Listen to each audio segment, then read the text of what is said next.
धीरे धीरे 8, ड्रैकुला तिलिस्म में फंसा हुआ था और इस समय गिलगमेश और एनकिडू के साथ उनवावा के जंगलों में भटक रहा था। उसे तलाश थी अनीता की, जो इस समय एक अंधेरी जगह में कैद थी और अब उसे धीरे धीरे होश आ रहा था। मैं कहाँ हूँ? अनीता न जाने कब से बेहोश पड़ी थी, लेकिन जैसे ही उसे पूरी तरह होश आया, उसे सिर्फ एक ही नाम याद आया। व्लाद, व्लाद कहाँ है? और मैं कहाँ हूँ? हाँ, याद आया। हम दोनों एक घर में घुसे थे, काशी में, जहाँ कभी कभी बैठते थे, और फिर कुछ बेलें मुझे खींच रही थी। उसके बाद का मुझे कुछ याद नहीं आ रहा। आखिर मैं कहाँ हूँ? और व्लाद कहाँ है? अनीता चारों तरफ देखने लगी, लेकिन उसे चारों तरफ सिर्फ और सिर्फ अंधेरा ही नजर आ रहा था। वो फिर भी अपनी आंखें फैलाकर देखने की कोशिश कर रही थी। चारों तरफ सिर्फ और सिर्फ अंधेरा ही है। पता नहीं चल रहा कि आखिर मैं हूँ कहाँ। वो तो पिच डार्क में भी देख सकता है।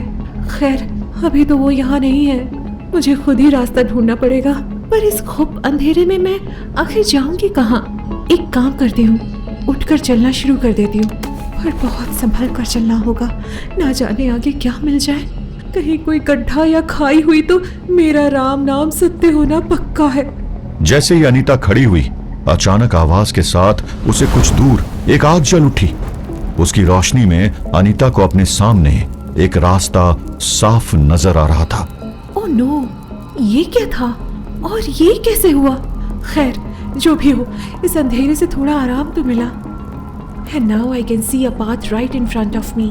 चलो आगे चलते हैं। जैसे ही अनीता ने कुछ कदम आगे चलते हुए उस आग को क्रॉस किया, उससे थोड़ा आगे एक और अलाव धधक उठा। ओह, ये तो किसी जादू की तरह है। जैसे जैसे मैं आगे बढ़ रही हूँ, मेरे रास्ते में रोशनी होती जा रही है, लेकिन कहीं ये रास्ता मुझे किसी खतरे की ओर तो नहीं ले जा रहा। अनीता बहुत कॉशियस होकर आगे बढ़ने लगी। उसके आगे बढ़ने के साथ साथ उसके रास्ते में आग जल रही थी और वो उसकी रोशनी में आगे बढ़ती जा रही थी। ऐसे ही चलते चलते अनीता कुछ दूर ही पहुंची थी कि अचानक उसके चारों तरफ बहुत सी मशालें जलने लगी और पूरा इलाका आग की लपटों की रोशनी में नहास आ गया। अब अनीता को सब साफ नजर आ रहा था। वो एक घेरे के ठीक बीच में खड़ी थी और उसके चारों तरफ आग जल रही थी।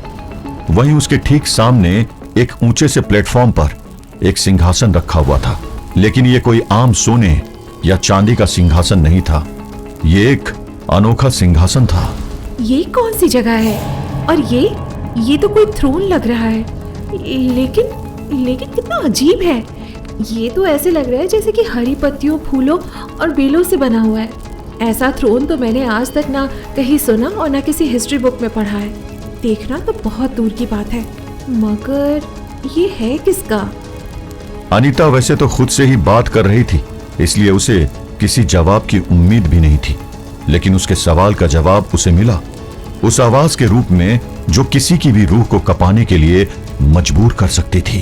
ये मेरा सिंहासन है और ये मेरा जंगल है, उनवावा का। उनवावा? ये कैसे नाम है? तुम कौन हो और तुम आखिर हो कहाँ? और अगले ही पल एक हवा के झोंके के साथ एक साया उस सिंहासन पर प्रकट हो गया। उसने काले रंग का लंबा सा लबादा पहना हुआ था, जिसके कारण उसका चेहरा बिल्कुल भी दिखाई नहीं दे रहा था। तुम कौन हो और मुझे यहाँ क्यों लाए हो? तुम्हें यहाँ क्यों लाया हूँ? काश कि मैं इस सवाल का जवाब दे पाता। मुझे इस बारे में कुछ नहीं पता है, लेकिन अगर तुम यहाँ हो तो इसका एक ही मतलब हो सकता है कि मेरे लिए तुम जरूरी हो। क्या मतलब? मतलब ये कि मेरे खेल में तुम्हारी अहमियत है और इसलिए मैंने तुम्हें यहाँ भेजा है। एक मिनट, मैंने तुम्हें यहाँ भेजा है? ये कैसी बात हुई? और अगर तुमने मुझे यहाँ भेजा है तो फिर तुम्हें कैसे नहीं पता कि मुझे यहाँ क्यों लाया गया है और ये जगह आखिर है कौन सी? तुम्हें ये सब समझ नहीं आएगा लड़की, और ना मैं तुम्हारे सवालों के जवाब देकर समय बर्बाद करूंगा। वैसे मेरे पास समय की कोई कमी नहीं है, क्योंकि समय यहाँ रुका हुआ है। जो अभी यहाँ है वो कल भी यही मिलेगा, जब तक कि कोई इस चक्र को तोड़ ना दे जिसमें समय बहता है। क्या बोले जा रहे हो? कभी कहते हो कि समय रुका हुआ है और कभी कहते हो कि समय चक्र में बहता है। इतना कंफ्यूज क्यों कर रहे हो? साफ साफ बताओ कि मैं कहाँ हूँ और व्लाद कहाँ है? क्या वो भी यही कहीं है? व्लाद? ये नाम तो मैंने पहली बार सुना। कौन है ये? तुम व्लाद को नहीं जानते हो? वेल, जानोगे भी कैसे? इतनी बहकी बहकी बातें कर रहे हो, पक्का गांजा फूंक कर बैठे हो। वरना व्लाद को कौन नहीं जानता? उसके आने से तुम्हारे जैसों का खून सूख जाता है। ओह अच्छा, फिर तो इस व्लाद से मिलना ही पड़ेगा। पर फिलहाल तो मुझे उन 3 मूर्खों को देखना है जो मेरी तलाश में भटक रहे हैं। कौन 3? तुम किसी बात का सही सही जवाब क्यों नहीं देते हो? आखिर मैं हूँ कहाँ? तुम्हें अभी तक समझ नहीं आया क्या? तुम एक तिलिस्म में हो और मैं इस तिलिस्म का एक अध्याय हूँ। इस तिलिस्म में तुम्हें भी वो लाया है जिसने मुझे इस तिलिस्म में डाला है, यानी कि मैंने। हुनवावा की बातें सुनकर अनीता का पेशेंस अब खत्म हो चुका था। वो एकदम से भड़क उठी। अरे पागल वागल हो क्या? कुछ भी बकवास किए जा रहे हो। कभी कहते हो समय रुका है, कभी उसे चक्र में बहाते हो, फिर कहते हो कि तुम्हें कुछ पता नहीं, और अब कह रहे हो कि तुम्हें इस तिलिस्म में तुम ही ने डाला है। दिमाग खराब करके रख दिया। देखो तुम जो भी हो, मुझे वहां से बाहर निकालने का रास्ता बताओ, वरना अगर मुझे ढूंढते हुए व्लाद यहाँ आ गया तो फिर वो मार मार के तुम्हारा पागलपन दूर कर देगा। क्या सच में इतना ताकतवर है ये व्लाद कि मुझे हरा देगा? शायद तुम मेरी असलियत से वाकिफ नहीं हो लड़की।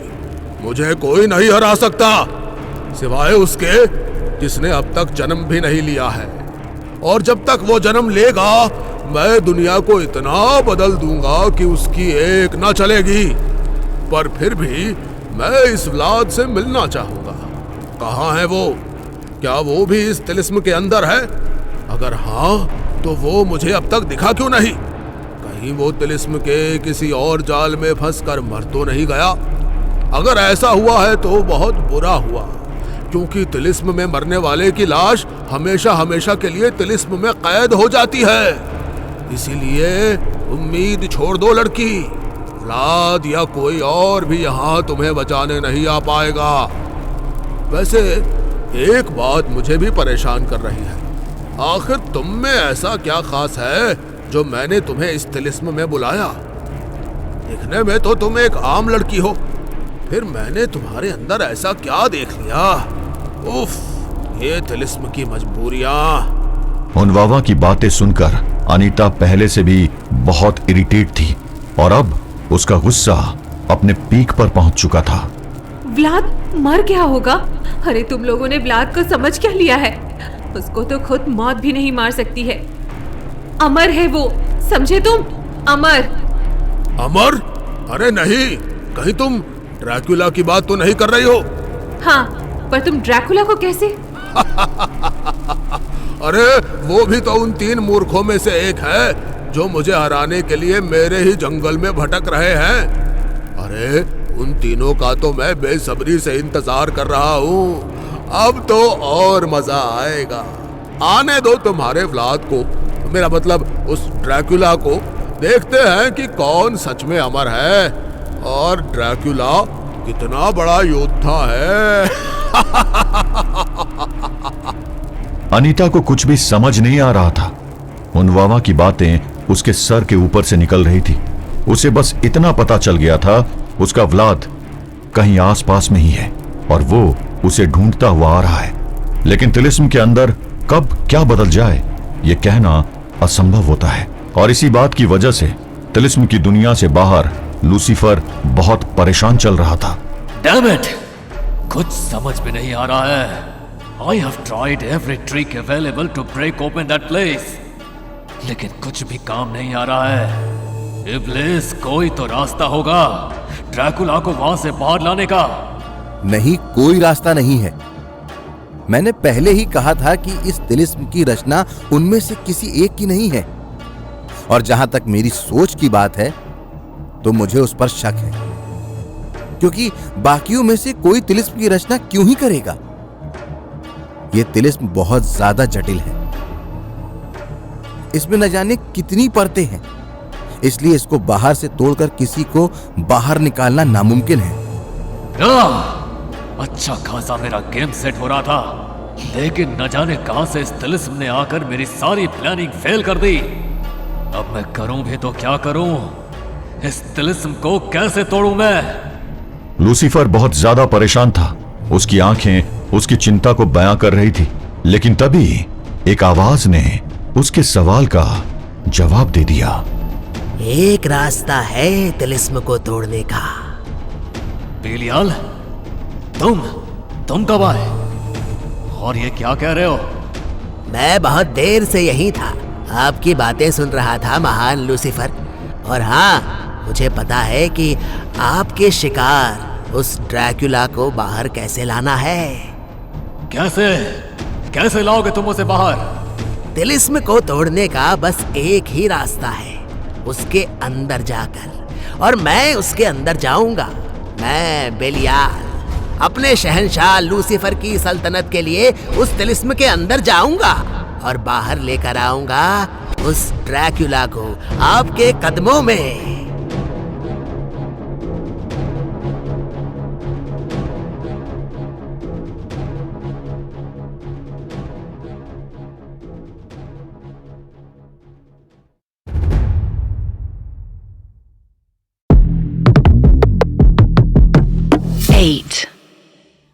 हुनवावा के गहरे जंगल में 3 महायोद्धा गिलगामेश, ड्रैकुला और एनकिडू अनजान रास्ते पर आगे बढ़ रहे थे।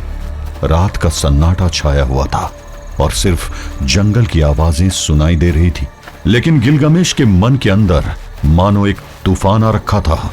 ड्रैकुला की बात में सच्चाई है। आखिर हुनवावा की शक्तियां एनकिडू को निशाना क्यों नहीं बना रही हैं? कहीं एनकिडू नहीं, यह संभव नहीं है। पर कोई तो कारण होगा एनकिडू के सुरक्षित रहने का। अरे नहीं, यह बात मुझे याद क्यों नहीं आई? एनकिडू भी तो जंगल का बेटा है।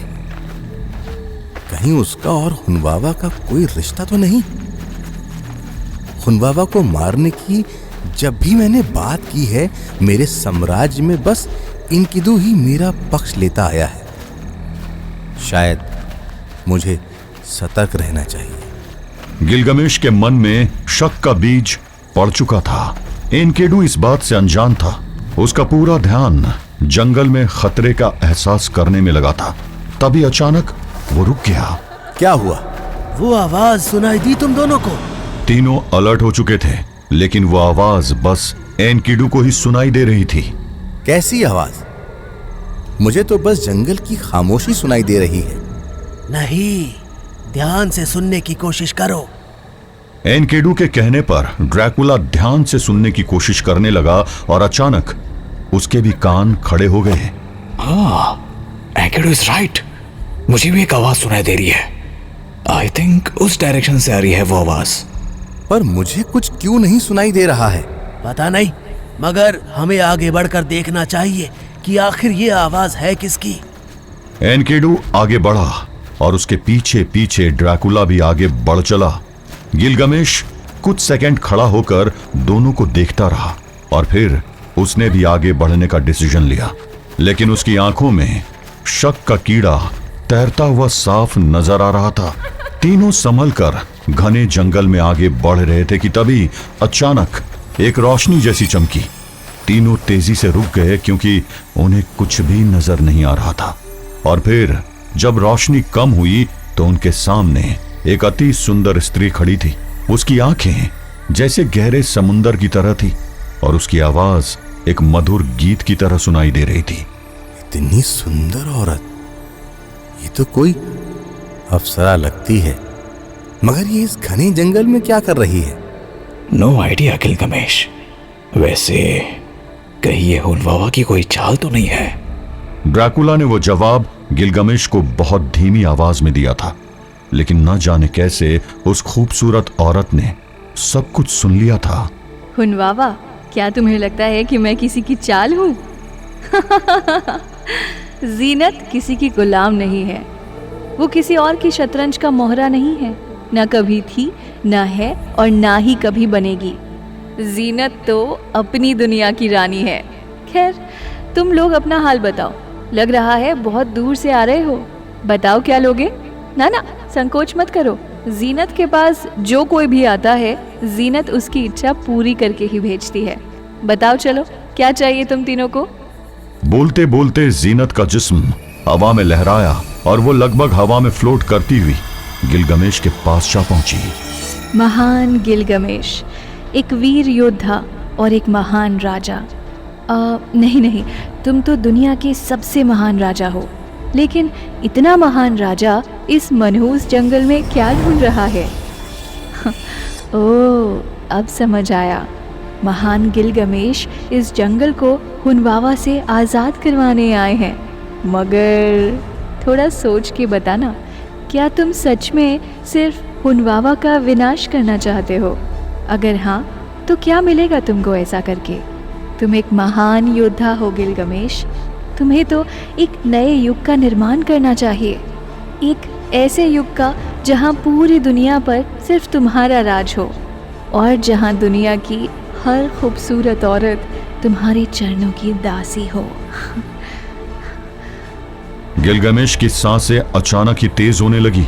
उसके मन में एक सपना सा जाग रहा था, एक ऐसे युग का जिसमें वो सर्वशक्तिमान राजा था और हर सुंदरी उसके हुक्म का गुलाम थी। देखते ही देखते उसका मन उस स्वप्न में खो चुका था और धीरे धीरे उसकी आंखें बंद होने लगी थी और फिर पेड़ से टूटे पत्ते की तरह गिलगमेश का जिस्म नीचे गिर गया। गिलगमेश, ये क्या किया तुमने मेरे दोस्त को? तुम्हारे दोस्त ने अपनी इच्छा चुन ली है। अब तुम्हारी बारी है एनकिडू। तुम तो एक निर्मल आत्मा थे, जंगल के एक भले जानवर। तुम्हें इंसानों की दुनिया में लाया गया, पर तुम्हारी आत्मा तो अब भी वही है। क्या तुम फिर से अपनी निश्चलता और निरपराधता नहीं चाहोगे? क्या तुम वापस जंगल के अपने मुक्त जीवन में नहीं लौटना चाहोगे? सोचो एनकिडू, क्या ही मिला है तुम्हें इंसानों की बस्ती में जाने के बाद? जिसके प्रेम में भटक कर तुमने जंगल छोड़ा, वो भी तो नहीं मिली। याद करो जंगल की वो खामोशी। क्या तुम उस खामोशी को वापस नहीं पाना चाहते हो? एनकिडू के मन में अपनी उस पुरानी दुनिया की यादें ताजा हो रही थी, जिसमें वो फिर से एक मुक्त प्राणी था, बिना किसी मोह माया के। धीरे धीरे उसका शरीर ढीला पड़ने लगा और उसकी आंखें बंद हो गई। देखते ही देखते एनकिडू भी गिलगमेश की तरह सपनों की दुनिया में खो चुका था। उधर जीनत की नजरें अब तीसरे शिकार पर टिक चुकी थी, ड्रैकुला पर। जीनत तैरती हुई ड्रैकुला के ठीक पीछे पहुंच गई और फिर ड्रैकुला को सुनाई दी वो मनमोहक आवाज। ड्रैकुला, कितना दर्द है तुम्हारी आंखों में, और मैं जानती हूँ कि इस दर्द के पीछे क्या कारण है। तुम्हारे टूटे दिल की धड़कनें सुनाई दे रही है मुझे। देखो, मैं तुम्हारी प्रेमिका को तो वापस नहीं ला सकती हूँ, लेकिन मैं तुम्हें उसका एहसास वापस दिला सकती हूँ। हाँ ड्रैकुला, वही एहसास, वही गर्माहट, वही मोहब्बत, वो सब कुछ तुम्हें मिल जाएगा। दुनिया की खूबसूरत से खूबसूरत लड़की तुम्हारे पास होगी। फिर तुम चाहो तो उसको प्रेम करो और चाहो तो उसका खून पियो। कहो ड्रैकुला, क्या चाहिए तुम्हें? जीनत को उम्मीद थी कि गिलगमेश और एनकिडू की ही तरह ड्रैकुला भी नींद में खो जाएगा, लेकिन ड्रैकुला की हंसी ने उसका ये भ्रम तोड़ कर रख दिया। तुम मुझे क्या दे सकती हो जीनत? या फिर मैं तुम्हारा असली नाम लेकर बुलाऊं? लस्ट? तुम्हें क्या लगा कि तुम मुझे खूबसूरत लड़कियों का या फिर खूबसूरत जिंदगी का सपना दिखाकर हरा लोगी? मैं एक चलता फिरता मुर्दा हूं, वॉकिंग टॉकिंग क्रॉप्स। भला एक मुर्दे को किस चीज की लस्ट होगी? ओह, मैं समझ गई कि तुम्हें क्या चाहिए। तुम लिबरेशन ढूंढ रहे हो। लिबरेशन, सैल्वेशन, मोक्ष, मुक्ति, यही चाहिए ना तुमको? हाँ, तुम चाहो तो मैं तुम्हें वो भी दे सकती हूँ, बस तुम्हारे हाँ कहने की देर है। बोलो ड्रैकुला, क्या कहते हो? जीनत ने एक बार फिर ड्रैकुला की डिजायर्स को टारगेट किया था, मगर इस बार भी जवाब में उसे हंसी ही सुनने को मिली।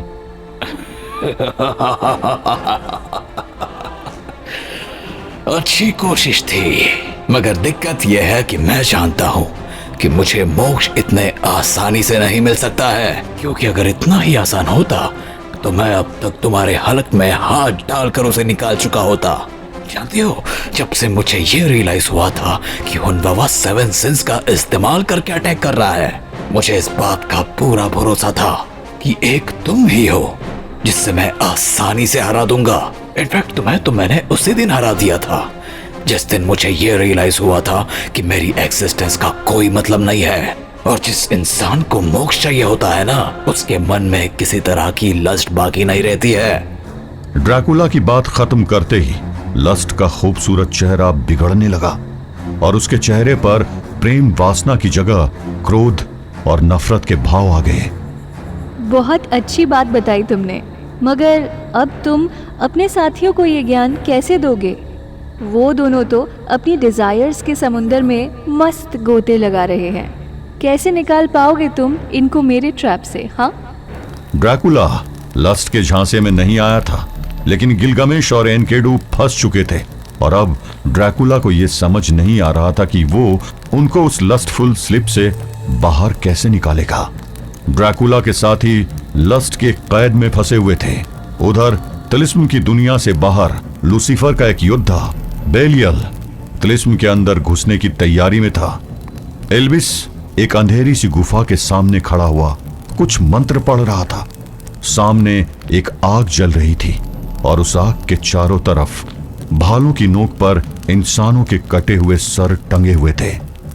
सहरे तारीख तरे निहा, आतश व खाक बादो तूफान, अस कुदरत सिहा मदद मिगिरम, बाब असरार बर्मा गुमशुदा स्वाद, सायहा बरंगे जर, नूर खामोश गर्दन, जंजीर जहान बेशक न, राह माबाज स्वाद, बखून बाशिकंज बानिदाए कुदरत, दरगाह राज बर्माबाज गर्दन, या शायतीन कदीम या रुहाए मरहम, दस्ते माँ बगीरित दर्द सिर बुख्शाये। जैसे ही इब्लिस ने मंत्र पूरा किया, कटे हुए सर जिंदा हो गए और उसकी आंखें खुल गई। उनकी आंखों से रोशनी निकल रही थी और देखते ही देखते आग के ऊपर एक घेरा बनने लगा। बेलियाल, तिलिस्म के अंदर जाने का दरवाजा बस थोड़ी देर के लिए खुलेगा। तुम्हारे पास ज्यादा समय नहीं है, जल्दी करो। इब्लिस के चिल्लाते बेलियाल, जो कि जलती हुई आग के सामने ही बैठा था, उसने आग के कुंड में छलांग लगा दी। उसका जिस्म आग से घिर गया था। उधर उसके सर के ठीक ऊपर एक दरवाजा खुल चुका था। बेलियाल, हमारे पास ज्यादा समय नहीं है, जो मैंने कहा था वो करो अभी।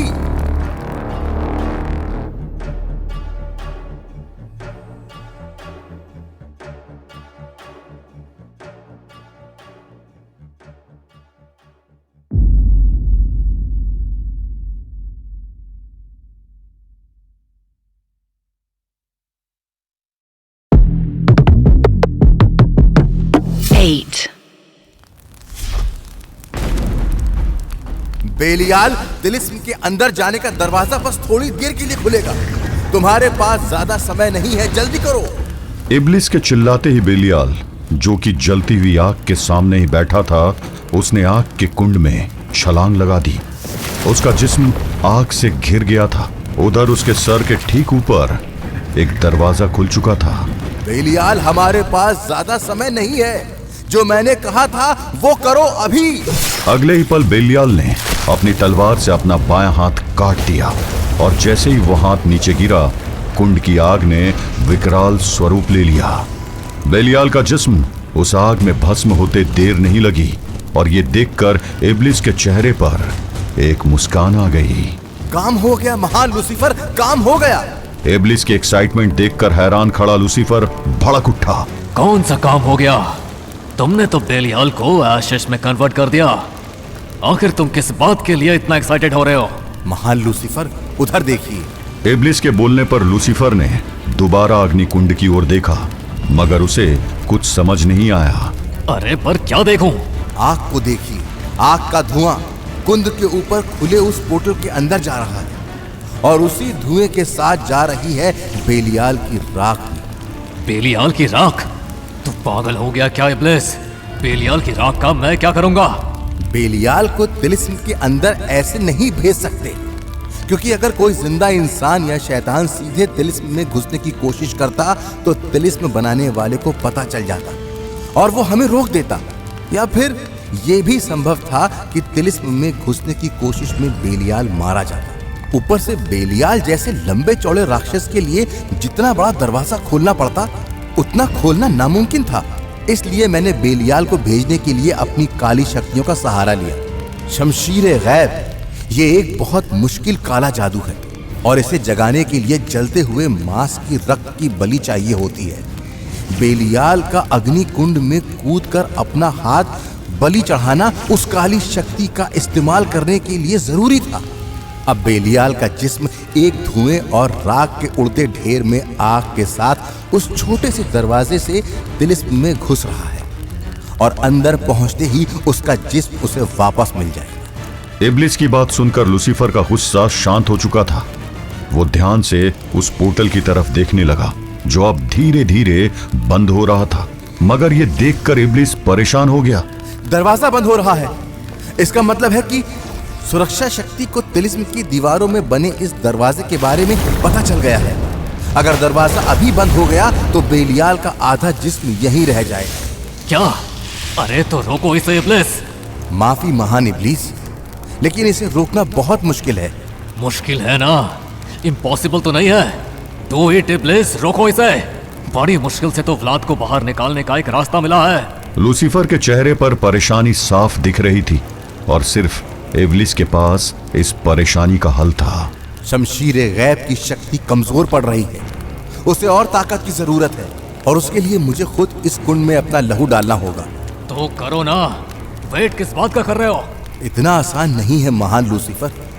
अगर मैंने इस कुंड में अपना लहू बहाया तो मैं भी तिलिस्म में घसीट लिया जाऊंगा। मुझे रोके रखने के लिए मुझे आपकी जरूरत पड़ेगी। कैसी जरूरत? मिसाक के बाग, ये वो काली शक्ति है जो मुझे इस दुनिया से बांध कर रखेगी और इसके लिए मुझे आपकी जरूरत है महान लूसीफर। मेरी? सोचने का समय नहीं है, दरवाजा बंद होने वाला है। बेलियाल की जान खतरे में है और उस सबसे भी बड़ी बात यह है कि इसके बाद तिलिस्म को दोबारा खोलना नामुमकिन होगा। शमशीर गैब तिलिस्म पर दोबारा काम नहीं करेगा, इसलिए यही आखिरी मौका है। अगर ये चूक गया तो व्लाद को तिलिस्म से निकालना नामुमकिन हो जाएगा और वो खुद तिलिस्म से कब बाहर आएगा कोई नहीं जानता है। आग तेजी से भड़क रही थी। दरवाजा सिकुड़ता हुआ बस 2 उंगली बाहर चौड़ा रह गया था। लूसीफर के पास अब और कोई रास्ता नहीं था। करो, जो भी करना है करो। इब्लिस तो जैसे कि लूसीफर की हाँ का ही इंतजार कर रहा था। उसने तुरंत लूसीफर की ओर हाथ बढ़ा दिया। मेरे हाथ को पकड़िए। लूसीफर ने इब्लिस का हाथ पकड़ लिया और उसके ऐसा करते ही इब्लिस ने अपने दोनों हाथ अग्नि कुंड के ऊपर कर दिए। बाजुए मन रूह मन दर इन जहान सियाह बन मिकोनम दो रूरा बेजदान आबादी रूह तो रूह मन दर हम कसर खाहंद बस्त वली मन सुल्तान इन कसर रूह मन हुक्मरन अस्त अज नूर खोर्शीद करदात से हा अज अब्रहा गर्दात संगीन संसर रूह तौर दर जिंदगी ओ मर्ग बंद अस्त रूए मन गर्दाद शहंशाह इन दस्त बी पायन, बेनाम जुल्मत बेनाम आबाद, बन मिकोनम तोरा बेमन बस्ते शवद जहान, हिचगारा नयाबी हिचगा अजमन जुदा, मन हुक्मरन तो मन सुल्तान दुनिया। और अगले ही पल इब्लिस ने मंत्र खत्म करते हुए एक धारदार चाकू से अपनी कलाई काट दी। खून की 2 धारियां इब्लिस की कलाई से बहती हुई निकली, लेकिन वो खून अग्नि कुंड में न गिर के इब्लिस और लूसीफर के हाथ के चारों तरफ किसी नाक की तरह लिपट गया। खून की दोनों धारियां ऐसे एक दूसरे से लिपट रही थी जैसे तो नाक संभोग के लिए एक दूसरे से लिपट रहे हों। बेनाम मिसाक बका बंदम दोरूरा, दरिन जुल्मते आबादी मन हुक्मरन तो अम, जिंदगी और मर्ग तोरा बेमन बस्ते शवद, हिचगारा नयाबी मन सुल्तान दुनियम। और जैसे इब्लिस ने वो मंत्र बोला, उसने अपने दूसरे हाथ में पकड़े चाकू की नोक को अपने हाथ में लिपटे लहू में डुबाया और 4 बूंद लहू अग्निकुंड में छिड़क दिया। अगले ही पल मानो वहां भूचाल आ गया। दरवाजा दोबारा खुलने लगा और बेलियाल की राख फिर से उड़कर अंदर जाने लगी। और जैसे ही बेलियाल के जिस्म की राख का आखिरी कण भी उस दरवाजे के पार गया, दरवाजा एक रोशनी के धमाके के साथ बंद हो गया। उस धमाके के धक्के से इब्लिस और लूसीफर भी हवा में उड़ते हुए दूर जा गिरे। ये क्या हुआ? काम हो गया महान लूसीफर, काम हो गया। बेलियाल अब तिलिस्म के अंदर पहुंच चुका है, अब आगे उसकी किस्मत। दोनों उठकर खड़े हो चुके थे। आग अभी भी शांत हो चुकी थी। लूसीफर ने एक बार अग्निकुंड की बुझती हुई आग की ओर देखा और फिर इब्लिस से बोला, बेलियाल के बारे में ज्यादा नहीं जानते हो तुम इब्लिस। वो अच्छे को धोखा देकर अपना काम निकालना जानता है। ये तिलिस्म उसको रोक नहीं पाएगा। वो फ्लाद को मेरे पास तो नहीं ला सकता, लेकिन वो फ्लाद को इस धरती पर वापस जरूर ले आएगा।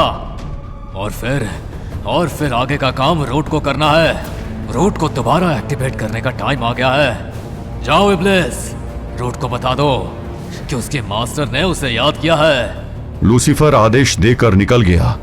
काश कि वो पलट कर देखता तो उस इब्लिस के चेहरे पर खेल रही वो शातिर मुस्कान नजर आ जाती, जो साफ साफ ये कह रही थी कि शैतान के मन में कोई नया खेल चल रहा था। वक्त तो आने वाला है लूसीफर, मेरे बदले का वक्त। बहुत अपमान कर चुका तू मेरा, लेकिन अब जल्दी ही ये पूरी कायनात मेरी होगी। अब तुम बनोगे मेरे गुलाम।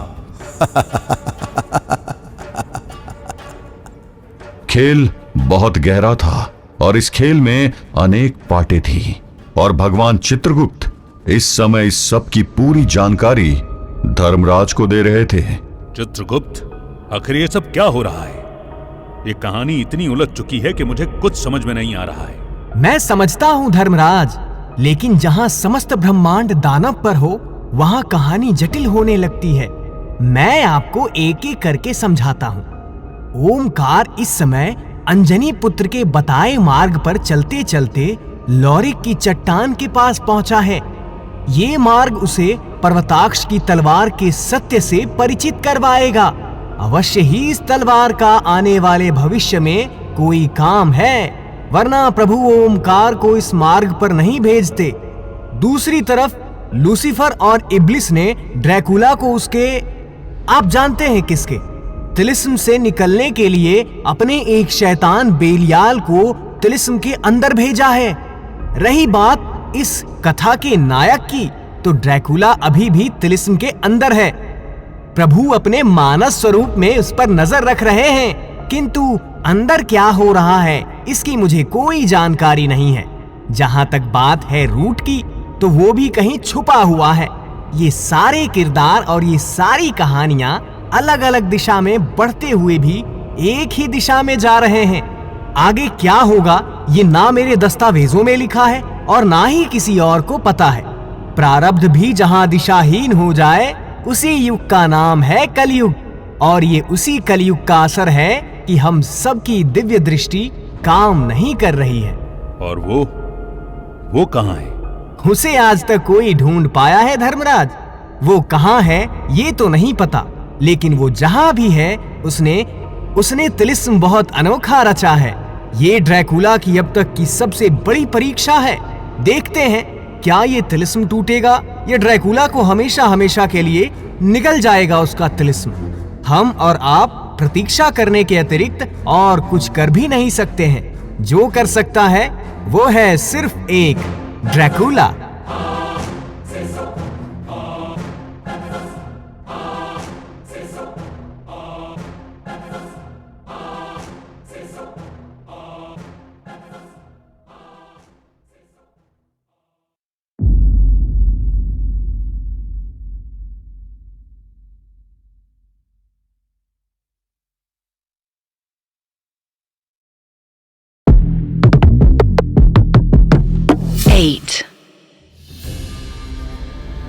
तुम तो मेरे जाल से बच गए, मगर अब तुम अपने साथियों को कैसे बचाओगे?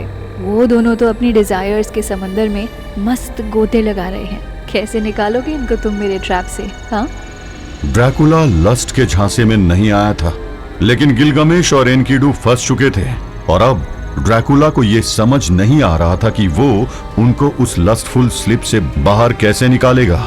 क्या हुआ ड्रैकुला? तुम्हारी हंसी कहाँ गायब हो गई? लस्ट से जीतना नामुमकिन होता है। मेरा वार इंसान को कब किस दिशा से मारेगा कोई नहीं जानता। मेरे कारण न जाने कितने राजाओं ने युद्ध किए हैं।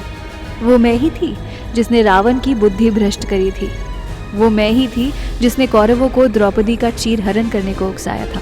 एक तरह से देखा जाए तो रामायण और महाभारत के युद्ध मेरी ही देन थे।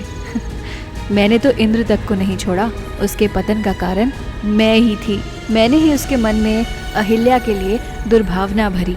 इसलिए तुम भले ही मेरे झांसे में न आए हो, मगर तुम्हारे दोस्त मेरा शिकार बन चुके हैं और अब तुम उन्हें बचा नहीं पाओगे। ड्रैकुला सच में परेशान था। उसे समझ नहीं आ रहा था कि वो एनकिडू और गिलगमेश को वासना की नींद से कैसे जगाएगा।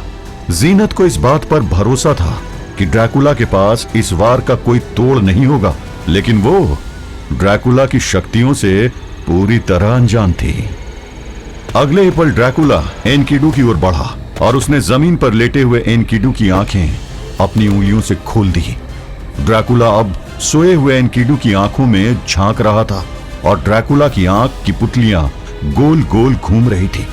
जीनत ये सब होते हुए देख रही थी, मगर उसे कुछ समझ नहीं आ रहा था। ये तुम क्या कर रहे हो? ड्रैकुला ने बिना पलके झपकाए हुए एनकिडू की आंखों में देखते हुए जवाब दिया, तुम मेरी शक्तियों से अनजान हो। मुझे एनकिडू को जगाने के लिए बस उसके दिमाग में उतरना है और ये मेरी हिप्नोसिस की पावर से मैं आराम से कर सकता हूँ। ड्रैकुला लगातार एनकिडू की आंखों में देख रहा था और अब एनकिडू की आंख भी गोल गोल घूमने लगी थी। हाइप्नोटिक कनेक्शन स्टैब्लिश हो चुका था और अगले ही पल ड्रैकुला एनकिडू के सपनों के अंदर था। यहां ड्रैकुला एनकिडू को लस्ट की नींद से उठाने की कोशिश में लगा था।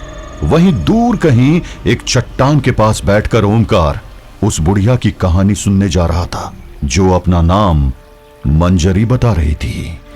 ये कहानी आज से करीब 1200 साल पहले शुरू हुई थी, जब मैं जवान थी और अघोरी नाम के राज्य में रहती। हमारे राज्य का राजा मोलागत एक बहुत अच्छा इंसान था, लेकिन वो और मेरे पिताजी पुराने शत्रु थे। मोलागत को जब मेरी खूबसूरती के बारे में पता चला तो उसने मेरा हाथ मांगा, लेकिन मेरे पिताजी ने मना कर दिया।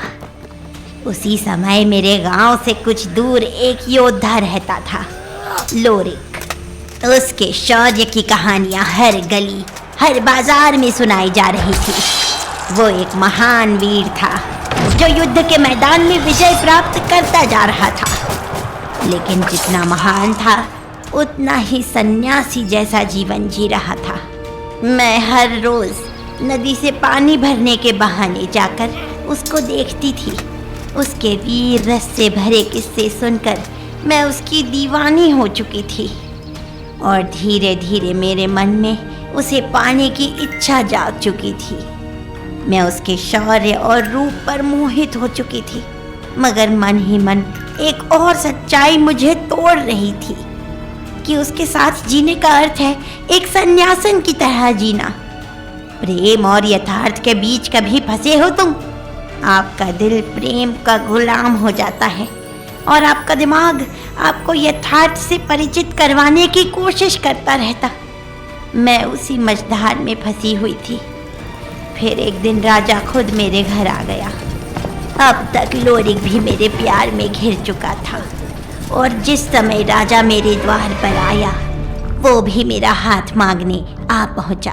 मेरे लिए निर्णय लेने का समय था, मगर मैं दिन भर इस दुविधा में पड़ी रही। क्या राजा की इच्छा पूरी करूं और एक आराम का जीवन चुनूं, या अपने दिल की सुनूं और एक सन्यासन का कष्ट भरा जीवन जीने के लिए तैयार हो जाऊं? जब मैं कोई निर्णय नहीं ले पाई थी, तभी मैंने अपने कमरे में एक आवाज सुनी। मंजरी, यहाँ से 2 योजन दूर दक्षिण पश्चिम दिशा में एक चट्टान है। जो कोई भी उस चट्टान को तलवार के एक वार में 2 भाग में काट देगा, तुम उसी से विवाह करना। मुझे कुछ समझ नहीं आया, लेकिन मैंने उस आवाज को देवताओं का आदेश मानकर वही किया। मैं राजा और लोरिक को उस चट्टान तक ले गई और अपना फैसला सुना दिया। जो भी कोई इस पत्थर को तलवार के एक वार में 2 हिस्सों में चीर सकेगा, वही मेरे प्रेम के योग्य होगा। ये सुनते ही हर तरफ सन्नाटा छा गया। सबके चेहरे पर चिंता थी। क्या ये संभव था? राजा ने तुरंत तलवार उठाई और चट्टान पर वार किया, लेकिन कुछ न हुआ। उसके बाद राजा हर दिन उस पत्थर पर आकर वार करता था। हर सुबह वो आता, कोशिश करता और निराश होकर लौट जाता। लेकिन लोरिक बस चुप था। वो ध्यान लगाकर चट्टान के पास बैठा रहता था। और फिर एक दिन वो अपने घोड़े पर सवार हुआ और न जाने कहाँ गायब हो गया।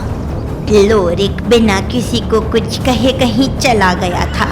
मैं रोज सुबह से रात तक उसका इंतजार करती थी, लेकिन वो न जाने कहाँ चला गया था।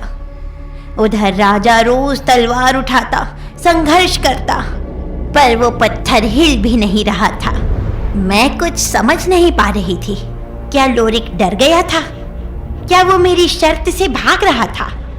मेरा विश्वास टूट रहा था, पर फिर भी मैं दिल से प्रतीक्षा कर रही थी। ऐसे ही दिन बीते, हफ्ते बीते, महीने बीते, और एक दिन जब सब ने उम्मीद छोड़ दी थी, तब वो वापस आ गया। लोरिक वापस आ गया था और उसके हाथों में एक तलवार चमक रही थी। पर्वताक्ष, एक रहस्यमय तलवार जो कहीं अद्भुत जगह से प्राप्त की गई थी। हाँ, वही तलवार जो आज तुम्हारे हाथों में है।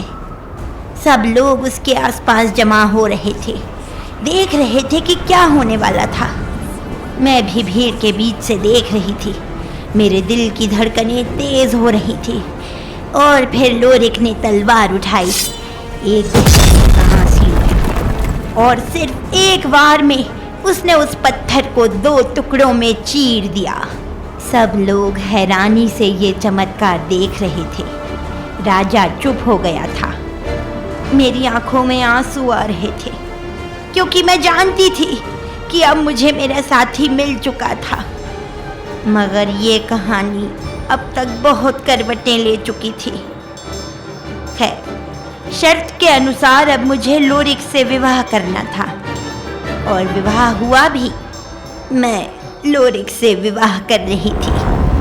सारी राजधानी में उत्सव हो रहा था।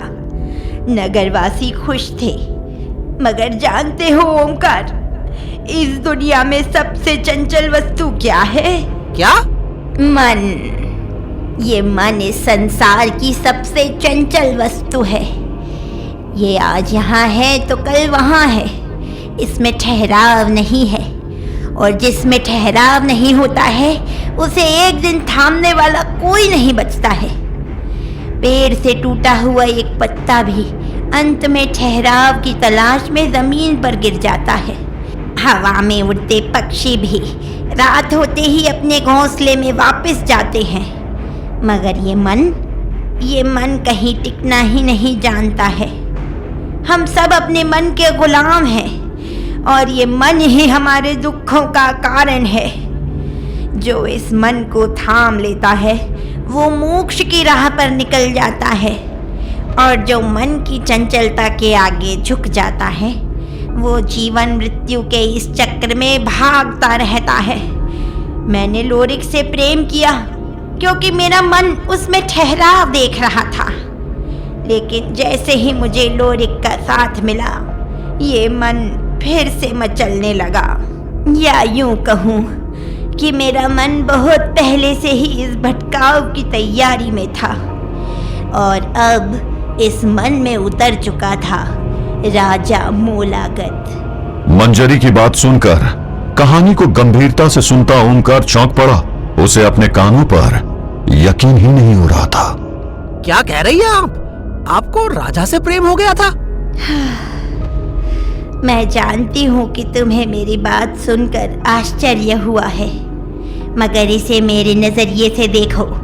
जब लोरिक यहाँ नहीं था वो अपना सब काम छोड़कर रोज सुबह उस चट्टान के पास आता था और रोज उस चट्टान को काटने की कोशिश करता था।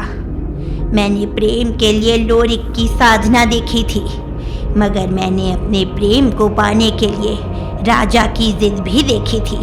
उसकी दीवानगी चट्टान पर हुए हर वार के साथ मेरे मन पर चोट करती थी, और मेरा मन वो चंचल सा हर असफल कोशिश के साथ धीरे धीरे उसकी सफलता की कामना करने लगा था।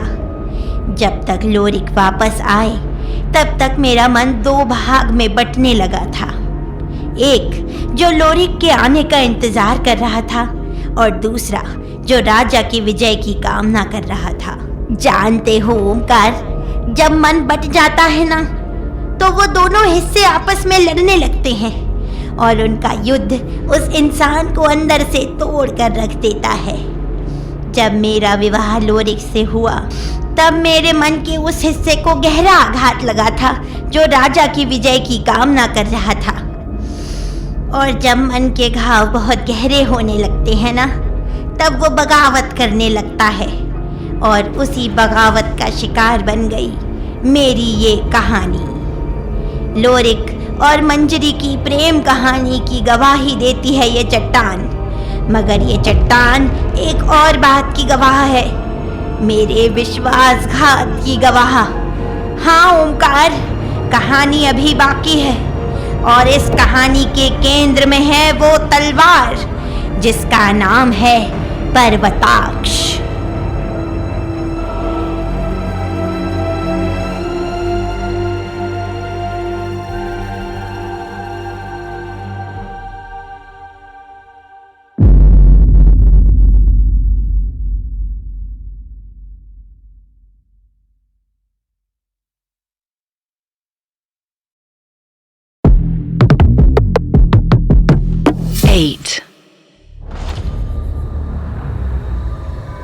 ये तुम क्या कर रहे हो? तुम मेरी शक्तियों से अनजान हो। मुझे एनकिडू को जगाने के लिए बस उसके दिमाग में उतरना है, और ये मेरी हिप्नोसिस की पावर से मैं आराम से कर सकता हूँ। ड्रैकुला ने बिना पल के झपकाए हुए एनकिडू की आंखों में देखते हुए जवाब दिया। ड्रैकुला की आंखें एनकिडू की आंखों में घुस चुकी थी। हाइप्नोटिक कनेक्शन स्टैब्लिश हो चुका था, और ड्रैकुला अब एनकिडू के मन की गहराइयों में उतर रहा था। वो एक ऐसे संसार में पहुंच गया था जो न इंसान का था न देवताओं का। यहां तो बस एनकिडू का स्वयं था, उसकी आत्मा और उसका मन। ड्रैकुला ने अपने आसपास देखा एक घने जंगल जहां पेड़ अपनी जड़ों से जमीन को पकड़े हुए थे। हवा में एक जंगली खुशबू थी जिसमें इंसानियत का कोई नामो निशान नहीं था। यहां एनकिडू का मन रहता था, एक ऐसा मन जो अपने प्रिमिटिव रूट्स की तरफ लौटना चाहता था। यहाँ तो इंसानियत का कोई नामो निशान नहीं है। यानी मैं एनकिडू की सबकॉन्शियस में पहुंच चुका हूँ। ये पूरी दुनिया उसके मन के हिडन मगर सबसे पावरफुल डिजायर से बनी हुई होगी, इसलिए यहाँ हर तरफ जंगल नजर आ रहा है। अचानक उसे एक भारी आवाज सुनाई दी। ड्रैकुला ने मुड़कर देखा, वो एनकिडू था, लेकिन वो एनकिडू नहीं भी था, वो उसका स्वयं था, यानी उसके मन की भूली बिसरी दबी हुई इच्छाओं का स्वरूप। और वो उस एनकिडू से बहुत अलग था जिसे ड्रैकुला जानता था। उसके बालों में पत्ते फंसे हुए थे और उसकी आंखों में एक अजीब सी शांति थी। तुम कौन हो? तुम यहाँ क्यों आए हो? ये मैं हूँ एनकिडू, ड्रैकुला। मैं तुम्हें यहाँ से निकाल लाया हूँ। गिलगमेश को तुम्हारी जरूरत है, तुम्हारे दोस्त को तुम्हारी जरूरत है एनकिडू। दोस्त? कौन सा दोस्त? और मैं यहाँ से क्यों जाऊंगा? मैं तो यहाँ खुश हूँ।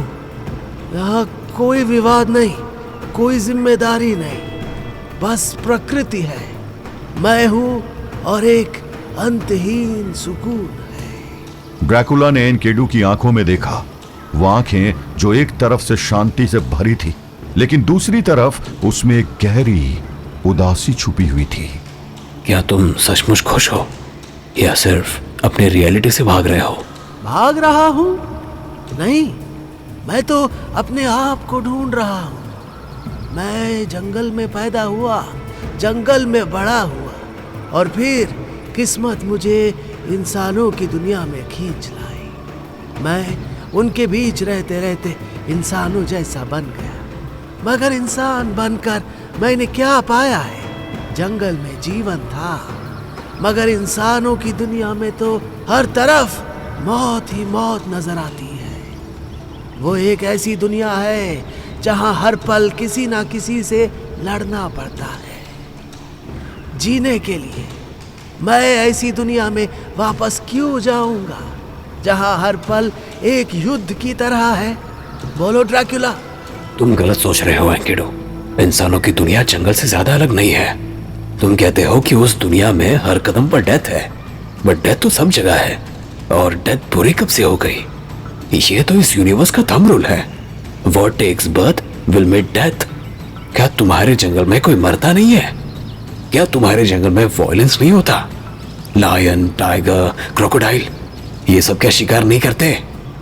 इंसानों को दुनिया में भी वही नियम चलाते हैं जो तुम्हारे जंगल में चलते हैं, बस तुम्हारे देखने का नजरिया अलग है। तुम जो कहना चाह रहे हो मैं समझ रहा हूँ, मगर तुम वो नहीं देख रहे हो जो मैं महसूस कर रहा हूँ। जंगल प्रकृति के नियमों से चलता है। यहाँ की उथल पुथल में संगीत है एक नई रचना का, लेकिन इंसानों की दुनिया में उथल पुथल ही उथल पुथल है। जंगल में सुकून है, मगर इंसानों की दुनिया में वहाँ केवल शोर है। यहाँ कोई किसी की जान सिर्फ भूख मिटाने के लिए लेता है, मगर वहाँ तुम इंसान, तुम लोगों की भूख की कोई सीमा नहीं है। पेट की भूख मिटाने के बाद भी तुम शिकार करते हो, कभी जमीन के लिए, कभी मजे के लिए, कभी चमकने वाली धातु के लिए। कह दो कि ये सब झूठ है। एनकिडू की बातों ने ड्रैकुला को सोचने के लिए मजबूर कर दिया था। वो कुछ देर चुप रहा और फिर उसने कड़क आवाज में एनकिडू के सवाल का जवाब दिया। तुम सही भी हो और गलत भी। इंसानों की दुनिया में जो क्योस है उसके पीछे भी एक रीजन है। ये क्योस ही इंसानों को सोचने को मजबूर करता है। ये वॉस ह्यूमैनिटी की ग्रोथ पर इन्फ्लुएंस डालती है। जिस टाइम पीरियड से मैं आया हूं वहां तक पहुंचते पहुंचते इंसान बहुत से युद्ध लड़ेंगे और वही युद्ध ह्यूमन सिविलाइजेशन के इवोल्यूशन का कारण बनेंगे। Whatever happens happens for a reason. तुम्हारा इंसानों की दुनिया में आना भी किसी रीजन से हुआ था, और ऐसा नहीं है कि तुम्हें वहां सिर्फ बुराई मिली है, तुमने दोस्ती का आनंद भी तो पाया है। गिलगमेश तुम्हारा दोस्त है, क्या तुम अपने दोस्त को अकेला छोड़ दोगे? गिलगमेश, हाँ, वो मेरा दोस्त है, लेकिन क्या दोस्ती सिर्फ एक जिम्मेदारी नहीं है? क्या मैं अपने मन की आवाज को नजरअंदाज कर दूं सिर्फ उसके लिए? ड्रैकुला ने महसूस किया कि एनकेडू के मन में एक कश्मकश चल रही थी। एक तरफ उसकी प्रिमिटिव सेल्फ कॉन्शियसनेस थी जो आजादी चाहती थी, और दूसरी तरफ उसका इंसानी रूप था जो अपने दोस्तों के लिए जिम्मेदार रहना चाहता था। मेरे एक सवाल का जवाब दो एनकेडू, तुम क्या हो? क्या मतलब? तुम क्या हो?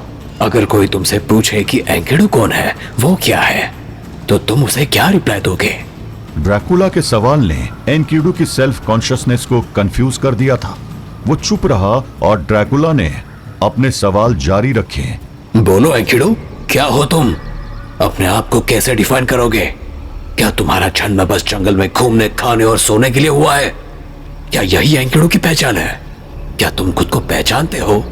मुझे देखो, मैं 400 सालों से भटक रहा हूं। अपने होने का मतलब मुझे आज तक पता नहीं चला है, और इसलिए मैं आज तक वो सुकून नहीं ढूंढ पाया जिसे पाने के लिए तुम क्लेम करते हो। लेकिन क्या तुमने सच में वो सुकून पा लिया है, या ये सिर्फ तुम्हारा एक भ्रम है, एन इल्यूशन? बोलो एनकेडू, क्या तुम रियलिटी को भूल चुके हो? उस रियलिटी को जहां तुम गिलगमेश के साथ हुनवावा से भिड़ने के लिए उसके जंगल में भटक रहे हो। क्या ये इल्यूशन तुम्हें सच में सुकून दे रहा है? क्या ये सच में तुम्हें तुमसे मिलवा रहा है? एनकेडू सोचने को मजबूर हो चुका था। उसकी सेल्फ कॉन्शियसनेस कांप रही थी। तुम अपने आप को कैसे पहचानोगे एनकेडू? अपने दोस्तों का साथ छोड़कर तुम अपने स्वयं को कैसे पाओगे? बोलो एनकेडू, क्या चाहोगे तुम, रियलिटी या फिर लस्ट के द्वारा क्रिएट किया गया ये इल्यूशन? मेरी तरह गलती मत करो एनकेडू, मैंने अपने आप को अपनी डिजायर्स के हवाले कर दिया था। मैंने इल्यूशंस का पीछा किया, इल्यूशंस ऑफ अनलिमिटेड पावर, मगर इल्यूशंस तुम्हें सिर्फ टेम्पररी सुकून दे सकते हैं। असली सुकून तो अपनी रिस्पॉन्सिबिलिटीज को पूरा करने में होता है। So that when the day comes to live this model world, तुम इस फीलिंग के साथ जाओ कि तुम्हारी लाइफ का कुछ मतलब था। और तुम कह रहे थे ना कि इंसानों की दुनिया में सिर्फ मौत मिलती है, तो ये जान लो एनकेडू, वो मौत ही सबसे बड़ी रियलिटी है। मुझसे पूछो, मैं मर नहीं सकता, इसलिए मुझसे बेहतर मौत की वैल्यू शायद ही कोई समझ पाएगा। तो बोलो एनकेडू, क्या चाहिए तुम्हें, रियलिटी या इल्यूशन? क्या ढूंढ रहे हो तुम, मौत का परमानेंट सुकून या तुम्हें हमेशा जिंदा रखने वाला ये झूठा इल्यूशन? डिसाइड करो एनकेडू, डिसाइड करो। एनकेडू ने ड्रैकुला की तरफ देखा। उसकी सेल्फ कॉन्शियसनेस अब बुरी तरह वाइब्रेट कर रही थी। तुम सही कह रहे हो, मैं अपने स्वयं को खोजना चाहता हूँ, लेकिन वो स्वयं झूठ में नहीं मिलेगा, वो सच में मिलेगा, मेरे अस्तित्व के सच में। तो फिर उठो और अपने स्वयं को ढूंढो, लेकिन अपने दोस्तों के साथ अपनी रिस्पॉन्सिबिलिटीज को निभाते हुए। एनकेडू का अस्तित्व अब बिखरने लगा था। लस्ट की ग्रिप अब ढीली पड़ रही थी। एनकेडू जाग रहा था। लस्ट की दी हुई उस नींद का अंत अब तय था। ड्रैकुला ने एनकेडू का हाथ पकड़ा और दोनों ने उस जंगल से बाहर निकलने का फैसला किया। लस्ट के इल्यूजन से बना वो जंगल बिखर रहा था और फिर एनकेडू जाग उठा। ड्रैकुला और एनकेडू की आंखें एक साथ खुली। जीनत उन्हें देख रही थी। उसकी आंखों में एक गुस्सा था, मगर वो गुस्सा जल्दी ही एक तेज हंसी में बदल गया। शाबाश ड्रैकुला, तुमने एनकेडू को तो बचा लिया, लेकिन क्या तुम गिलगमेश को भी बचा पाओगे? वो तो मेरे जाल में गहराई से फंस चुका है। तुम्हारी हर चाल का जवाब है मेरे पास जीनत। देखते हैं। नहीं नहीं, हैरान मत हो, मैं सच में देखना चाहती हूँ, क्योंकि इस बार मैं कोई चांस नहीं लूंगी। हम फिर मिलेंगे ड्रैकुला, गिलगमेश की नींद में, जहाँ वो खूबसूरत हसीनाओं के बीच में जिंदगी के मजे लूट रहा है। जीनत का जिस्म अचानक कुछ चमकते सितारों में बदल गया और वो सितारे गिलगमेश के माथे के पास पहुंचकर गायब हो गए। ड्रैकुला ने एनकेडू की तरफ देखा। वो समझ गया था कि गिलगमेश को बचाना इतना आसान नहीं होगा, लेकिन उसकी आंखों में अब एक नया जोश था। क्या कहते हो एनकेडू, चलो गिलगमेश को बचाते हैं। हाँ, अब हम दोनों मिलकर उसे बचाएंगे। मैं तुम्हारे साथ हूँ, मगर हम ये करेंगे कैसे? कुछ ऐसा करना होगा जो मैंने आज तक नहीं किया है। मैं अपनी हिप्नोटिक पावर से किसी के भी दिमाग में घुस सकता हूँ, मगर आज मुझे कुछ नया ट्राई करना होगा। वो क्या? मैं हिप्नोसिस के थ्रू गिलगमेश के दिमाग में एंटर करूंगा, बट इस बार मैं अकेला नहीं होऊंगा। इस बार तुम मेरे साथ चलोगे। मैं? मगर कैसे? वही तो ट्राई करना है। इस टेक्निक के बारे में मैंने बहुत पहले सुना था, प्री मेंटिस इंग्रेशियो। मैंने कभी ये टेक्निक ट्राई नहीं की, वो क्यों? क्योंकि जरूरत ही नहीं पड़ी। मगर एक बात और बता दूं, इसके पीछे बहुत खतरा है, क्योंकि जब ये हिप्नोटिक ब्रिज बनेगा तो हम तीनों की सबकॉन्शियस एक दूसरे से टकराएगी और हम तीनों के दिमाग की सबकॉन्शियस वर्ल्ड एक दूसरे में मिक्स होने लगेगी और हमारे सामने क्या क्या दिक्कत आएगी उसको प्रेडिक्ट करना इम्पॉसिबल है। तो बोलो, क्या तुम तैयार हो? ड्रैकुला ने अपना हाथ आगे बढ़ाया और एनकेडू ने बिना एक सेकंड गवाए उसका हाथ पकड़ लिया। चलो दोस्त को बचाते हैं।